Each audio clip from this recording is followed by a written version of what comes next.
الله وبركاته. الحمد لله وكفى وسلام على عباده الذين اصطفى. أما بعد فأعوذ بالله من الشيطان الرجيم. بسم الله الرحمن الرحيم. كما أرسلنا فيكم رسولا منكم يتلو عليكم آياتنا ويزكيكم ويعلمكم الكتاب والحكمة ويعلمكم ما لم تكونوا تعلمون. وقال الله تعالى: وما أرسلناك إلا رحمة للعالمين. قال رسول الله صلى الله عليه وسلم: المسلم أخو المسلم لا يظلمه. صدق الله مولانا العظيم.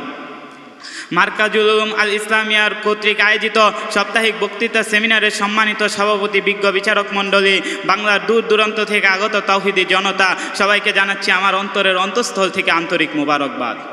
প্রিয় উপস্থিতি, আমাকে আপনাদের সামনে আজকে যেই বিষয়টি দেওয়া হয়েছে তা হচ্ছে মহানবী সাল্লাল্লাহু আলাইহি ওয়াসাল্লামের আদর্শ সমাজ গঠন।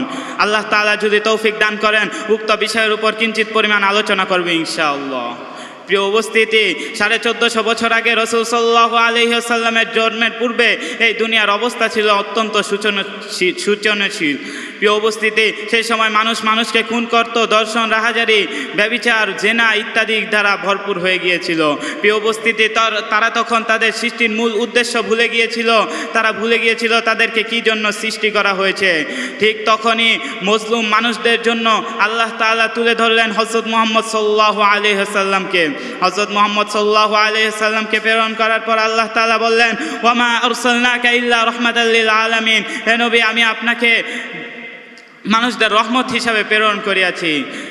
তারপরে রাসূল সাল্লাল্লাহু আলাইহি ওয়াসাল্লামের শৈশবকাল, কৈশোরকাল পেরিয়ে যখন যৌবনে পা রাখলেন, তখন তিনি দেখলেন সমাজের অবস্থা একদম সূচনাশীল। তখন মানুষদের অবস্থা ছিল অত্যন্ত খারাপ। মানুষ মানুষকে খুন, হত্যা, ব্যভিচার, জিনার দ্বারা লিপ্ত হয়েছিল এবং কি সাধারণ মানুষদের রক্ত শোষণের জন্য সুদ নামক একটি হাতিয়ার তৈরি হয়েছিল। সেই সময় হযরত মুহাম্মদ সাল্লাল্লাহু আলাইহি ওয়াসাল্লাম আদর্শ সমাজ গঠনের জন্য হিলফুল ফুজুল নামে একটি সংগঠন তৈরি করলেন এবং সেই সংগঠন দ্বারা তারা সমাজের ব্যভিচার, জিনা ইত্যাদিকে থামানোর চেষ্টা করলেন। তারপরে যখন হযরত মুহাম্মদ সাল্লাল্লাহু আলাইহি ওয়াসাল্লাম নবুয়ত লাভ করলেন, তারপরে আল্লাহর দেওয়া হুকুম অনুযায়ী রাষ্ট্র পরিচালনা করতে শুরু করলেন। প্রিয় উপস্থিতি, রাসূল সাল্লাল্লাহু আলাইহি ওয়াসাল্লামের বিচার ছিল এরকম। যদি একটা ঘটনা শুনি আমাদের সামনে স্পষ্ট হয়ে যাবে। রাসূল সাল্লাল্লাহু আলাইহি ওয়াসাল্লামের বিচারের সময় আরবের ফাতেমা নামক কুরাইশ গোত্রের এক মহিলা চুরি করলেন।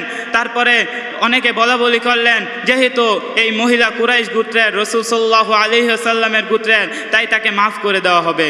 প্রিয় উপস্থিতি, যখন আরবের মানুষরা তার জন্য মাফ চাইতে গেলেন এবং বলতে শুরু করলেন যে চিহ্নিত কুরাইশ গোত্রের লোক, তাকে মাফ করে দেওয়া হোক, রাসূল সাল্লাল্লাহু আলাইহি ওয়াসাল্লাম দীপ্ত কণ্ঠে বললেন, যদি সে আমার কলিজার টুকরা ফাতেমা হতো তাহলে তাকেও আমি ক্ষমা করতাম না। তার উপর যেই আল্লাহর বিধান রয়েছে আমি তা পালন করতাম।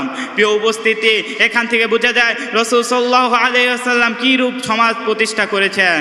প্রিয় উপস্থিতি, বর্তমান যুগ জাহিলিয়াত যুগকেও হার মানায়। বর্তমান মানুষ জিনা, ব্যভিচার, হিংসা, রাহাজারি একদম জাহিলিয়াতের যুগের থেকেও বেড়ে গিয়েছে।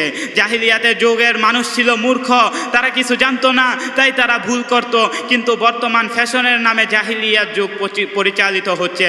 প্রিয় উপস্থিতি, বর্তমান দর্শনের সেঞ্চুরি করা হচ্ছে অগ্রগতির নামে। প্রিয় উপস্থিতি, বর্তমান কোরআন হাদিসকে বাদ দেওয়া হচ্ছে ডিজিটালের নামে। প্রিয় উপস্থিতি, মহিলাদেরকে রাস্তায় নামানো হচ্ছে অধিকারের নামে। প্রিয় উপস্থিতি, বর্তমান যুবতী মেয়েদেরকে উলঙ্গ করে রাস্তায় বের করে দেওয়া হচ্ছে ফ্যাশনের নামে। রাসূল সাল্লাল্লাহু আলাইহি ওয়াসাল্লাম আমাদের সামনে এই কাজ রেখে যায় নাই, এই আদর্শ রেখে যায় নাই। রাসূল সাল্লাল্লাহু আলাইহি ওয়াসাল্লাম রেখে গিয়েছিলেন পর্দার বিধান, যেই পর্দার বিধানে মেয়েরা থাকতো নিরাপদ, কোনো ধর্ষণ হইতো না, কোনো রাহাজারি হইতো না। কিন্তু বর্তমান মেয়েরা অর্থ উলঙ্গ হয়ে রাস্তায় বের হয়ে পড়ে, তাই মানুষ মানুষকে ধর্ষণ করতে পারতেছে। প্রিয় উপস্থিতি, যদি বর্তমান নারী সমাজ সচেতন হতো তাহলে হয়তো এমন হতো না। রাসূল সাল্লাল্লাহু আলাইহি ওয়াসাল্লাম যেই নারী জাতিকে সর্বোত্তম মর্যাদা দিয়েছেন, প্রিয় উপস্থিতি, সেই নারী জাতির দিকে তাকায় আজকে তারা নিজেদের শরীর বিক্রি করে টাকা কামাচ্ছে। প্রিয় উপস্থিতি, শুধু তাই নয়, নারীরা নিজেদের ইজ্জতকে নিজেদের হাতে শেষ করে দিচ্ছে। প্রিয় উপস্থিতি, রাসূল সাল্লাল্লাহু আলাইহি ওয়াসাল্লাম এই আদর্শ রেখে যায় নাই। প্রিয় উপস্থিতি, গত এক বছরে আমাদের নিজের দেশের দিকে তাকাই হাজারেরও উপরে মহিলাদেরকে ধর্ষণ করা হয়েছে। প্রিয় উপস্থিতি, যদি রসুলের রেখে যাওয়া সেই নিয়ম থাকতো, যদি রসুলের যেই নিয়ম রেখে গিয়েছে জিনাকারীকে প্রকাশ্যে পাথর নিক্ষেপ করে হত্যা করতে হবে, যদি সেই নিয়ম বর্তমান বাস্তবায়ন থাকতো, তাহলে হয়তো কেউ ব্যভিচার জিনা করার সাহস পেত না। যদি নারীরা রসুলের রেখে যাওয়া সেই বিধান পালন করত, তাহলে রাস্তায় নারীদেরকে এইভাবে ধর্ষণ করা হতো না। বর্তমান শুধু রাতের অন্ধকারে না, দিনের আলোতেও আমাদের দেশের নারীরা নিরাপদ নয়। এর একটাই কারণ, সেই কারণ হচ্ছে রাসূল সাল্লাল্লাহু আলাইহি ওয়াসাল্লামের রেখে যাওয়া সেই বিধানের উপর মানুষ চলতে পারে না। রাসূল সাল্লাল্লাহু আলাইহি ওয়াসাল্লামের এই বিধানকে তারা তুচ্ছ তাচ্ছিল্য করে ফেলে দেয়। প্রিয় উপস্থিতি, আমাদের দেশের সন্তানের দিকে তাকান, তারা সকালবেলা ঘুম থেকে উঠে খ্রিস্টানদের পরিচালিত স্কুলগুলোতে চলে যায়। এই কারণে তারা নামাজ, রোজা, হজ, যাকাত কিভাবে এগুলো পালন করতে হয় তারা জানে না। তারা নামাজ পড়তে পারে না, তারা ইসলামের সমস্ত বিধান কোনো বিধানই পারে না। এর একটাই কারণ, সেই কারণ হচ্ছে তারা সেই জাহিলিয়াতের যুগে পরিণত হয়ে গেছে। তারা খ্রিস্টানদের পরিচালিত স্কুলগুলোতে গিয়ে তাদের কালো থাবায় দিশেহারা হয়ে যাচ্ছে। প্রিয় উপস্থিতি, এই কারণে তাদের সামনে ইসলামের বিধান একবারে সামান্য হয়ে গিয়েছে। প্রিয় উপস্থিতি, যেই নারীদেরকে আল্লাহ তাআলা সর্বোত্তম মর্যাদা দিয়েছে, রাসূল করিম সাল্লাল্লাহু আলাইহি ওয়াসাল্লাম মর্যাদা দিয়েছে, সেই নারীরা আজ রাস্তার বাজারের পণ্য হয়ে গিয়েছে। তারা রাস্তায় নিজেদের দেহকে বিক্রি করে টাকা উপার্জন করছে। প্রিয় উপস্থিতি, বর্তমান সমাজের অবস্থা একদম খারাপ হয়ে গিয়েছে। বর্তমান সমাজে মানুষ মানুষকে হত্যা, ব্যভিচার, মানুষের উপর মানুষ জুলুম নির্যাতন করতেছে। রাসূল সাল্লাল্লাহু আলাইহি ওয়াসাল্লাম আবু দাউদ শরীফের 4895 নং হাদিসে বলেন, আল মুসলিমু আখুল মুসলিমু লা ইয়াযলিমুহু, মুসলমান মুসলমানের ভাই, অতএব তোমরা কেউ কারো উপর জুলুম করো না। প্রিয় উপস্থিতি, আজ দেখা যায় জুলুম হচ্ছে, মানুষকে হত্যা করা হচ্ছে, কিন্তু এর বিচার আমাদের সমাজে নেই। রাসূল সাল্লাল্লাহু আলাইহি ওয়াসাল্লাম সেই আদর্শ সমাজ গঠন করে গেছেন, যে আদর্শ সমাজে প্রত্যেকটা ব্যভিচারকারীর, প্রত্যেকটা হত্যাকারীর, প্রত্যেকটা জুলুমকারীর বিচার হইতো। কিন্তু বর্তমান যুগে কোনো বিচার ব্যবস্থা এমন নেই যে হত্যাকারী, জুলুমকারীর বিচার হবে। প্রিয় উপস্থিতি, আজ বিচার ব্যবস্থার দিকে তাকান, মানুষ খুনের পর খুন করতেছে, মা সন্তানকে, সন্তান বাবাকে, এইভাবে খুন চলতেই আছে, কিন্তু এর কোনো বিচার ব্যবস্থা নেই।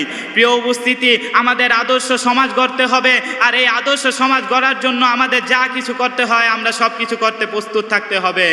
প্রিয় উপস্থিতি, যদি এর জন্য আমাদের রক্ত দিতে হয় রক্ত দিব, জীবন দিতে হলে জীবন দিব, প্রয়োজনে রক্তের সাগর ভাসিয়ে দিব, যদি কাফনের কাপড় মাথায় নিয়ে রাজপথে নেমে যেতে হয় এর জন্য আমরা প্রস্তুত আছি। প্রিয় উপস্থিতি, যে কোনো মূল্যে আল্লাহর জমিনে আল্লাহর বিধানকে কায়েম করতে হবে।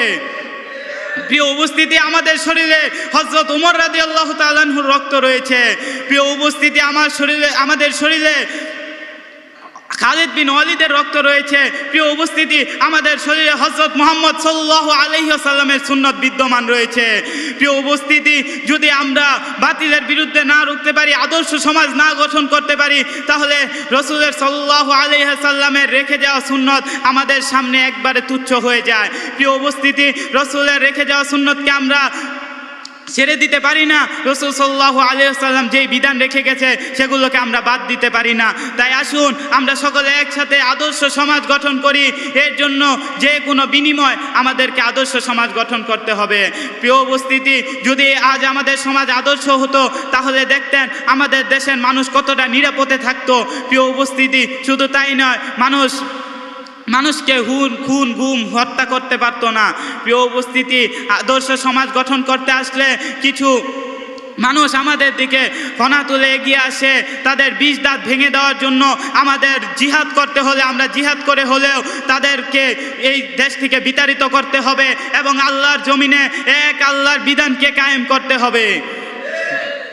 এই বলে আমি আমার সংক্ষিপ্ত বক্তব্য শেষ করছি। নাসরুম মিনাল্লাহি ওয়া ফাতহুন করিব ওয়া বাশশিরিল মুমিনিন।